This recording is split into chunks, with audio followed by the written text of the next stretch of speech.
Assalamualaikum warahmatullahi wabarakatuh. Innal hamdalillah nahmaduhu wa nasta'inuhu wa nastaghfiruh wa na'udzu billahi min shururi anfusina wa min sayyiati a'malina may yahdihillahu fala mudilla lahu wa may yudlilhu fala hadiya lahu. Asyhadu an la ilaha illallah wahdahu la syarika lahu wa asyhadu anna Muhammadan abduhu wa rasuluh. قال الله تعالى في كتابه الكريم أعوذ بالله من الشيطان الرجيم بسم الله الرحمن الرحيم يا أيها الذين آمنوا اتقوا الله حق تقاته ولا تموتن إلا وأنتم مسلمون أما بعد. Puji dan syukur marilah senantiasa kita curah limpahkan, kita sanjungkan, kita berikan kepada Allah Subhanahu wa Ta'ala, yang mana hingga sampai saat ini, hingga sampai detik saat ini, Allah masih memberikan kita nikmat-nikmat yang tak terhingga jumlahnya. Bahkan alhamdulillah kita masih diberikan suatu nikmat untuk menuntut ilmu walaupun di tengah keterbatasan pandemi saat ini. Shalawat dan salam senantiasa tercurah limpahkan kepada manusia paling sempurna, ini suri tauladan kita, Nabi Muhammad SAW, yang mana beliaulah adalah manusia yang sangat luar biasa dalam satu-satunya manusia yang dalam masa pemimpinannya yang hanya beberapa tahun namun dapat menorehkan hal yang sangat luar biasa dan mengubah isi dunia. Bahkan dalam sebuah buku yang berisi 100 manusia paling berpengaruh sepanjang masa, karya orang kafir, Nabi Muhammad dimasukkan menjadi list nomor 1 pemuncak klasemen manusia paling berpengaruh sepanjang masa.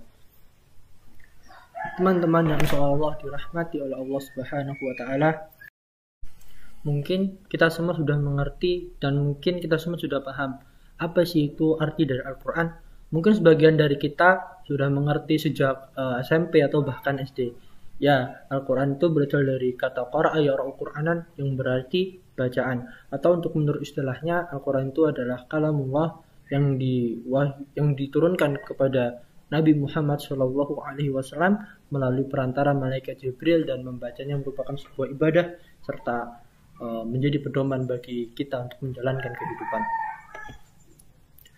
Teman-teman yang insyaallah dirahmati oleh Allah, mungkin teman-teman semua sadari, bahkan teman-teman semua merasakan bahwasanya semakin kesini kita semakin merasakan ada perubahan dari isi dunia ini. Perubahan dalam maksud semakin kesini dunia ini semakin gak karuan, semakin gak jelas begitu. Oke, konsepnya jangan kita ubah ke dunia, coba kita perkecil lagi menjadi negara. Kita bisa merasakan bahwasanya memang ada banyak kemajuan yang terjadi, namun tak kalah banyak pula penurunan yang seharusnya tidak terjadi di negara ini.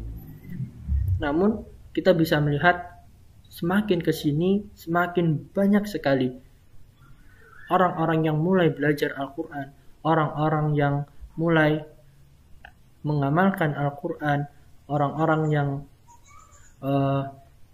mulai menghafalkan, bahkan bermunculan hafiz-hafiz Quran di Indonesia. Ini merupakan suatu fakta yang bisa dibilang saling bertolak belakang, bahwasanya kenapa sih banyak orang yang menghafal Al-Quran, tapi kok semakin kesini kita semakin merasakan bahwasanya banyak hal-hal kemunduran yang terjadi di negara ini. Namun kita sadari atau tidak, ada hal yang mulai banyak dilupakan oleh kita gitu.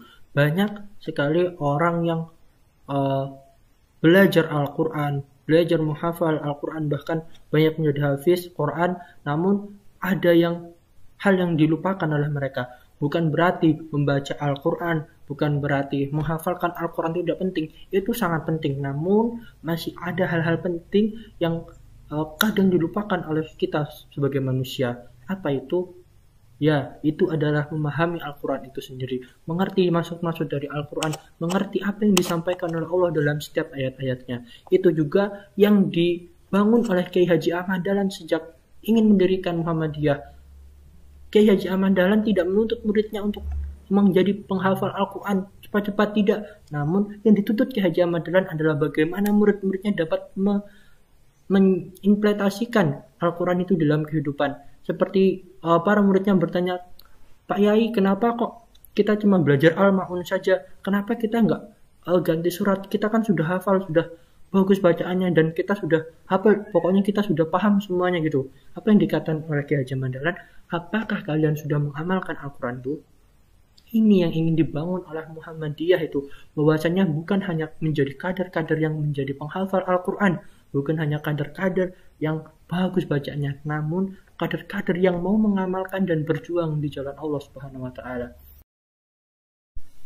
Maka dari itu, kita sebagai kader Muhammadiyah, kita harus selalu untuk membenahi diri kita selalu untuk mulai belajar membaca Al-Quran dengan benar, mulai untuk kembali menghafalkan Al-Quran, serta kita berani untuk memulai mengamalkan Al-Quran itu dalam kehidupan kita sehari-hari, baik kehidupan pribadi maupun ketika kita bersosialisasi kepada masyarakat.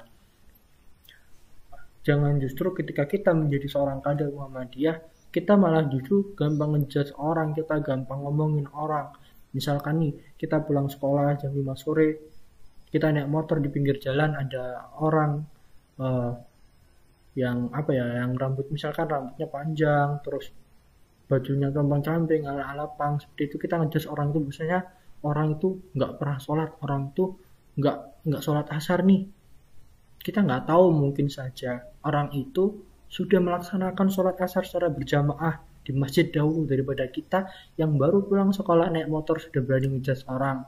Atau kan misalkan lagi nih, kita lagi sedang di lampu merah, mungkin ada adik-adik, terus mungkin ada orang-orang lah pokoknya meminta sumbangan gitu. Dia bilang, wah, orang kayak gini nggak pernah nih sedekah, orang ini nggak pernah nih memberikan sebagian hartanya kepada orang lain. Kita nggak tahu, mungkin saja duitnya itu dibelikan makanan untuk diberikan kembali kepada teman-teman sebayanya, diberikan kepada orang-orang yang di pinggir jalan lainnya yang sedang kelaparan. Kita nggak pernah tahu, teman-teman. Maka dari itu, kita sebagai seorang kader Muhammadiyah, kita haruslah bisa belajar memperbarui pola pikir kita. Kita bisa belajar memperbaiki diri kita, karena sejatinya adalah kita sebagai kader itu harus bisa memberikan solusi kepada orang lain. Kita harus bisa menjadi contoh, bisa menjadi suri tauladan bagi orang lain. Maka dari itu, teman-teman yang soleh dirahmati Allah Subhanahu wa taala, marilah kita terus berbenah diri, kita terus belajar Al-Quran, kita terus menghafalkan Al-Quran, serta jangan lupa kita juga terus untuk berani mengamalkan Al-Quran dalam kehidupan kita sendiri, dalam kehidupan kita sehari-hari, bahkan dalam kehidupan kita bermasyarakat. Bahwasanya ingat, orang yang paling baik, orang yang paling bermanfaat adalah orang yang bermanfaat bagi orang lain. Maka dari itu, teman-teman, terus semangat dalam menuntut ilmu, terus semangat untuk mengembangkan diri teman-teman semua.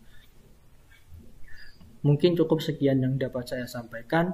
Kurang lebihnya saya mohon maaf. Kepada Allah saya mohon ampun. Satu penutup dari saya, apapun hal baik, ambil peranmu. Nun wal qalami wa ma yasturun. Wassalamualaikum warahmatullahi wabarakatuh.